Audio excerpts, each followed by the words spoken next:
Everyone, Merry Christmas and Happy Holidays to all of you lovely people, and thank you all so much for the support this year as well. And to wrap up 2024, I thought it would be a good idea to rank the games, or the indie games specifically, that I've played this year. Feel free also to drop your favorite games in the chat down below. I'm just going to make sure we're live and then we'll get going.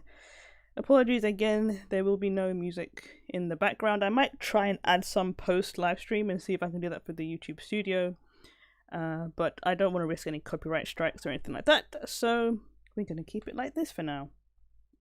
Alright, so first game we have up is Promenade. This is a game that I played very early this year. I think it was around like February or April this year I played this game, and it absolutely blew me away. I think the first time I saw it, I think it was a random trailer that I saw. It might have been Fleur's, I think, Fleur's YouTube channel. I think she did a video, you know, one of those like top 5 whatever videos, and I just randomly saw it in the trailer. I was like, oh, that looks kind of cool. It was a 2D side-scrolling platformer, and I love platform games, so I was like, you know what, let's try and see what it is. And honestly, it's one of the hardest games I've ever played.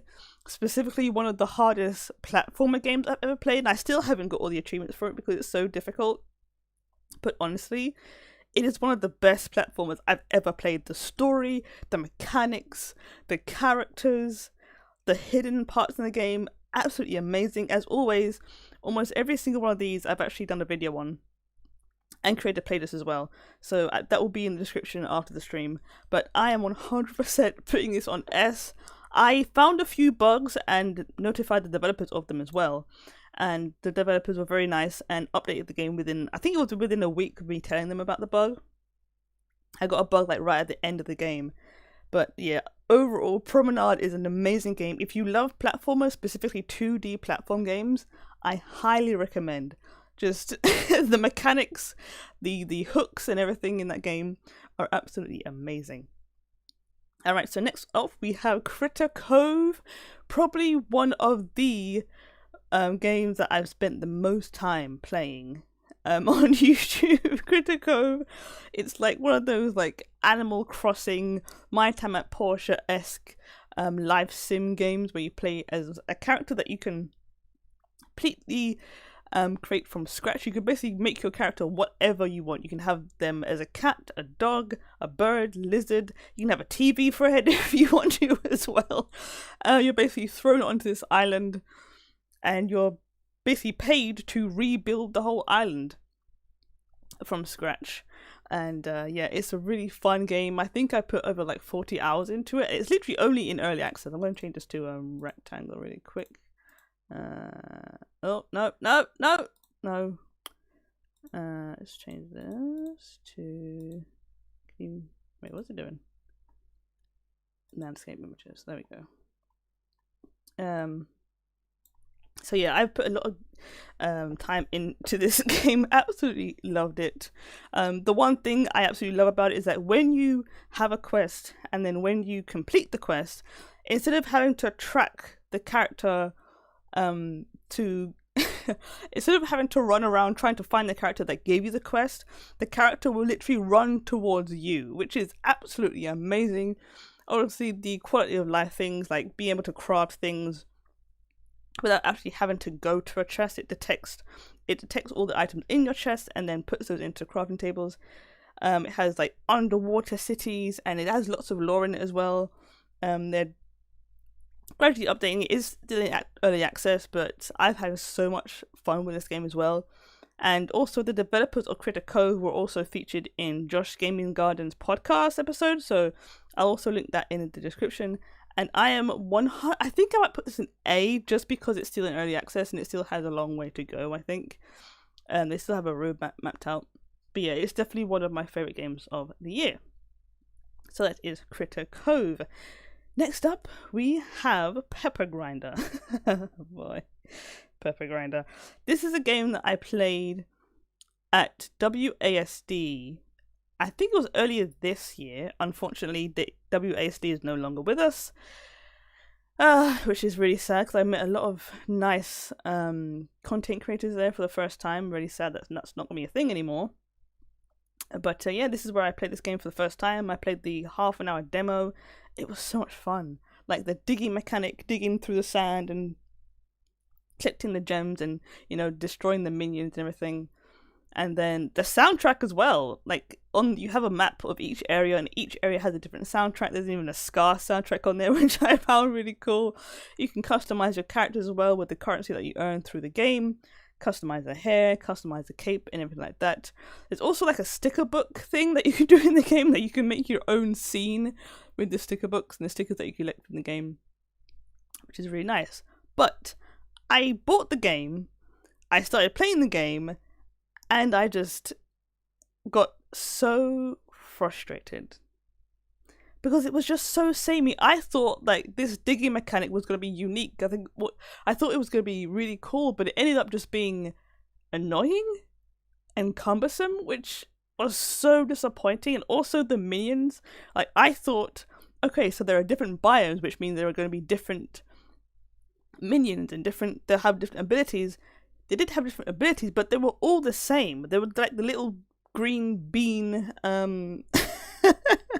minions with a little like drill on the head. That was it. The whole game. That's it. And then some of the boss fights were really boring, and I was just like, this game.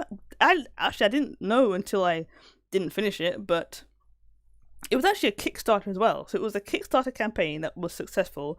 And then Devolver published it, which was like, wow. So Devolver published it, and obviously they also done Cult of the Lamb. So I was like, wow, this is gonna be an amazing game. It was just boring. If anything, it was mediocre. So I think I'm just gonna put it on C, because I didn't finish it, and it was just so cumbersome. Which is also why I stopped recording. I think I recorded like 3 videos of it earlier this year, and I was just like, I'm not playing any more of this game, because there are cool mechanics in it, like the robot, like Pepper can basically control a robot that destroys a city and stuff. That was cool. And the digging mechanic was cool, but it gets boring very quickly. So that's why I put Pepper Grinder on C. Next is Pine Hearts, a game I live streamed again earlier this year. And this game made me emotional. It really did make me emotional. You're basically climbing a mountain. I literally don't want to spoil the story because the story is so sweet. But basically your main character is trying to climb a mountain for a very specific reason. It's a very emotional story. And it's colourful. All of the characters are really well written as well. I literally don't want to spoil it because it's such a good game. If you haven't played Pine Hearts yet, go and play Pine Hearts. Pine Hearts, I think I played that game for the first time at EGX 2023, was it? Or 2020? I think it was 2023. And then saw it again at WISE 2024 as well. It's just an incredible, emotional game, and I highly recommend it, and I'm going to put it on S 100%. Just, Pine Hearts is a game that everyone should play at least once, I think. Alright, so next up we have Europa. Europa, again, one of my favourite games of this year, man. I cannot shout and scream about this game. Like, again, as I said on social media, and as I said on, my review at the end of the game, like, I had an idea, I had a theory of where the game was going to go. Obviously, knowing that Z, as we now know, the main character's name is Z. We knew from the trailer that he's an android, so I was like, okay.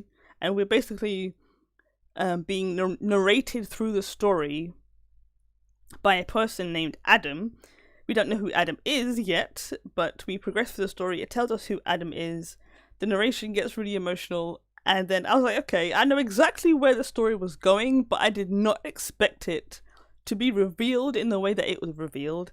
And there were so many twists and turns in the story that made me question my theory, but in the end I was right, but I was still so surprised by the way they actually did it.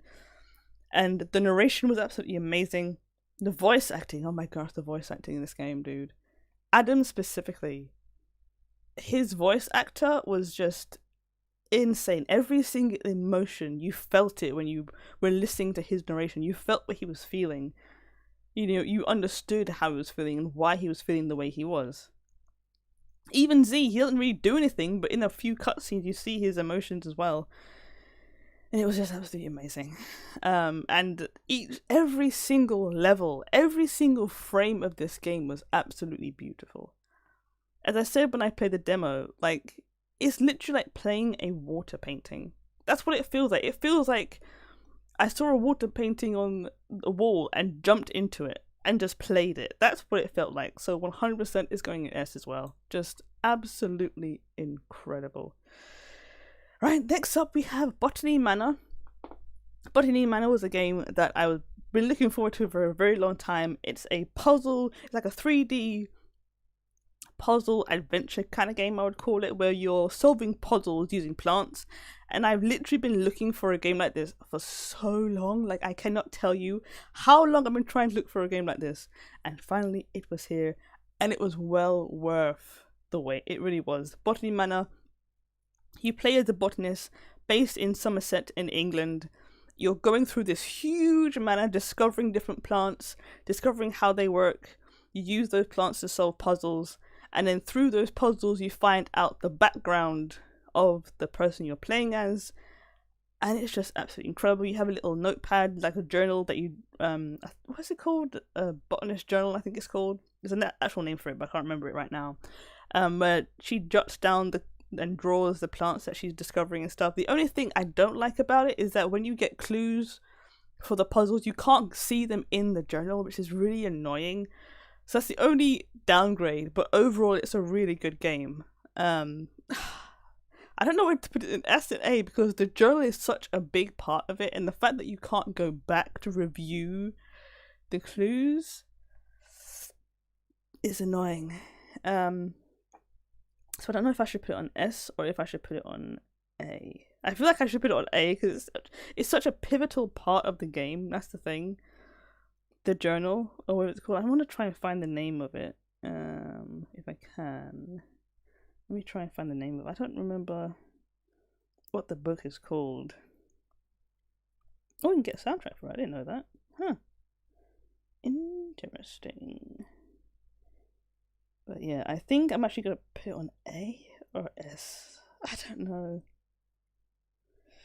I really don't know. I think I'm going to put it on S. Even though that little thing it's a niggling, annoying thing. I think it's worth it. I think it's worth the S. Alright, next up is Vern, the Shape of Fantasy. This is a game that I live streamed last month, I believe, or earlier this month. And it didn't come out in 2024. It actually came out last year, 2023. And I actually saw this game. I played the demo for the first time at EGX 2023 as well, and absolutely loved it. It took me a while to get to it because I had other games prioritized.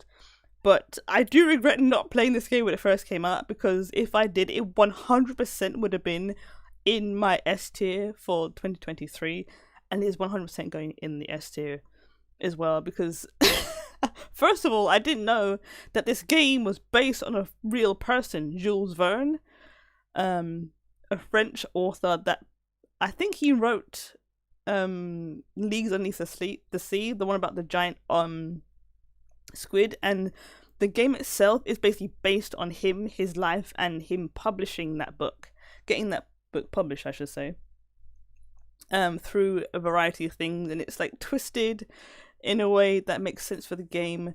You are basically looking for Atlantis in this game. Jules Verne is on a mission with his companions to find the lost city of Atlantis, and when they do that, they find something called the IMAG that allows Jules Verne to change reality. He goes forward and goes backwards in reality, and it's such a good game. Again, it's kind of like Pine Hearts, where I don't want to ruin it because the story's so good. The puzzles are really good. The puzzles are hard though, I have to say. Like, some of the puzzles are really hard, especially the last one. I literally put up a YouTube short about the last puzzle because I was stuck on that puzzle for a good like 20 minutes. Even watching a video guide, and the video guide didn't even help. So I'm also going to put this on S just because it was absolutely amazing. Well worth the wait. Didn't come out this year. But if you haven't played Jules Verne, if you love like narrative games, puzzle games, pixelated games, I highly recommend Verne, the Shape of Fantasy. Next up, we have a short game called I Want to Go to Mars, which is basically a storybook-esque video game where you play as a little boy and he wants to go to Mars. He uses his imagination to take him and I think his pet dog to Mars. Basically, it starts off in a sand pit where he's playing with all of his toys, and eventually you get to Mars. And it's just cool. It's what we do as children, sometimes as adults. You know, you have imagination. You use your imagination to put you in a place that you want to go to, or you have fantasies of places you want to go and places you want to be. And that's exactly what it is. And it was so, I think it was literally an hour long. I think it wasn't even 2 hours long. It's just a really short and sweet game. Literally like pencil colored-esque artwork as well. It's just short and sweet. Anyone can play it. An adult can play it and get some joy out of it with nostalgia and stuff. And then a child could play with it and be inspired. It's just and have fun and smile. So I had a smile the whole time. So I'm going to put this on... Actually, you know what? I might put it on A. Because when I finished it, I think there was a different chapter. And I didn't... That's why it was so short. Now that I remember it, yeah. I Want to Play to Mars is a chapter game, I think. So... The one that I played was the first chapter. I have no idea if there's a second chapter or not. I don't know if I have to buy the second chapter. But that's the only reason I put it on A. Because instead of it being a full game, you have to buy individual chapters. That's the only reason I'm going to put it on A. Okay, next up we have Cult of the Lamb. Definitely one of my favourite games. This one didn't even come out in 2023. I think this one even came out in 2022. I don't remember. Let's see when it came out. Cult of the Lamb. Was it last year or 2020? No, it was 2022. Okay. So again, this Cult of the Lamb came out in 2022. I played it earlier this year. I had so much fun with it, with my YouTube community, with my Twitch community. By far, some of the most successful videos and live streams I think I've ever done on both YouTube and Twitch. It was just so much fun. Like, it's just a fun game. It's like a 2D live sim game. You play as a lamb that's gonna get sacrificed. You don't get sacrificed. Somehow you're saved by, you know, the powers that be. And then you have boss fights. You have to. There's a lot to the story that's got a lamb. It's one of those things where it's probably already been spoiled, but I don't know if I want to spoil it in case you haven't seen it. But again, all of the games that I've listed here have playlists or live streams that I'm gonna put down below. So you can definitely check those out. But yeah, Cult of the Lamb is 100% getting an S. Not only for the gameplay and how fun it is, but the interaction as well. The Twitch integration that you can do with that game. Like, your Twitch followers can be followers in your actual cult. You'll see them on the screen. You know, you have to look after them. You have to feed them. You have to, like, you can manipulate them, and they can die. You can revive them, or you could eat them. It's, you know, it's kind of crazy. And when you revive them, they might turn zombies and they eat and kill your other followers. So it's insane. It really is insane. Alright, next up we have Tiny Bookshop. This is a demo. The full game isn't out yet. I think it's going to be out next year sometime, and I'm really looking forward to it. Tiny Bookshop is exactly what it sounds like. It's a 2D, again, kind of like a pencil color esque kind of, oh, my back just clicked, wow, game where you basically travel around what is supposedly the south of England, like Cornwall-esque places like that, with your little shed bookshop on the back of your car, and you sell books. But it's a little bit more than that, because when the NPCs go into your bookshop, they might ask for specific books. They might describe the kind of book that they want, and then you have to restock those books, or you have to suggest a book like the kind of book they're trying to describe. You have maps. You can customize your tiny bookshop as well. You can buy cactuses and tables and chairs for it. You can customize the color of it if you want to as well. And it's really cool, and you meet other characters along the way. And it's a really sweet game as well. There were a few bugs with it because it was a demo that the developers very quickly fixed. And yeah, I think I really did enjoy it. I don't think I was jumping up and down for it, but I genuinely had a really good time with it. So I think I'm going to put that on A. Yeah, alright, so Camper Van. Oh boy. I can never remember the full name of this game. It's like Come Home or Bring Home. Let me see. I did do a video on it. Camper Van. Call It Home, is it? I think. Camper van, call it home? Let's see. Camper van, make it home, that's it. Camper van, make it home. This is a Kickstarter campaign that I backed. Oh gosh. And seeing the trailer, I was really excited for it, which is why I backed the Kickstarter. And then the demo came out, I think it was a while ago now. I think it's over 5 months ago now. And the demo was just frustrating. It was good, like being able to like fold clothes and put them in, shelves and hang up clothes and it sounds so boring, but it was so satisfying. Organize your pots and pans and your gaming stuff and organize the outside of your camper van and stuff like that. And it sounds so boring when I say it like that, but it's not, I promise. But the really bad thing about the demo, it wasn't even early access. It is literally a demo still. Is it early access? That's actually a good point. It actually might be early access. Let me double check that, because I have a feeling it might actually be in. Let me see. No, I think it was a demo. I don't think it's in early access. No, it's not. It was a demo. Okay, so it was a demo version of it. And the really strange thing about this game and the way they developed this game is like, it's supposed to be one of those games where you click your mouse and you drag things around the van to organize it. So you drag the pots into the drawer, you click the drawer to open it, you all that kind of stuff. But they designed the controls like it's for an iPad, which I just don't understand. Everything in the game was controlled with the mouse. There was basically no keyboard to control whatsoever.